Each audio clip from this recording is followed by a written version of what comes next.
Remember during the campaign when Trump claimed that immigrants were taking black jobs? They're taking black jobs. Well, Trump just fired Air Force General C.Q. Brown, the highest-ranking black person in the military, and replaced him with a lower-ranking white guy. If you haven't noticed, Trump is the one who's taking black jobs. Trump fired Gwen Wilcox, the chair of the National Labor Relations Board, who was the first black woman board member. He replaced Lloyd Austin, the black Secretary of Defense, with an unqualified white Fox News host. He replaced Michael Regan, the black EPA administrator, with an anti-environment white guy who immediately ended EPA's Justice 40 program that funded black communities. And he's firing thousands of federal government workers with a disproportionate impact on black people. At the Education Department, where nearly 30% of employees are black, 60 of the 74 workers who have been let go are black. At the Department of Health and Human Services, where 1,300 people were laid off,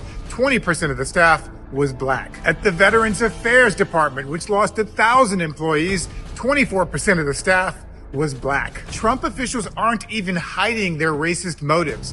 White men must be in charge of everything, they say.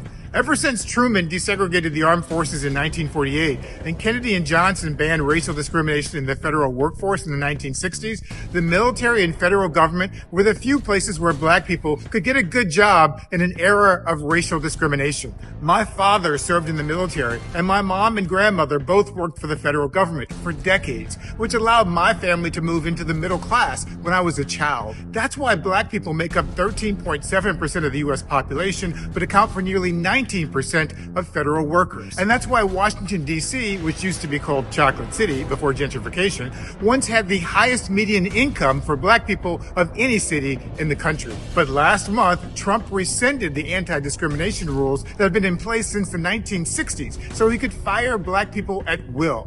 We are witnessing the most sweeping presidential attack on black workers since Woodrow Wilson segregated the federal workforce in 1913. Adam Serwer at The Atlantic calls it the Great Resegregation.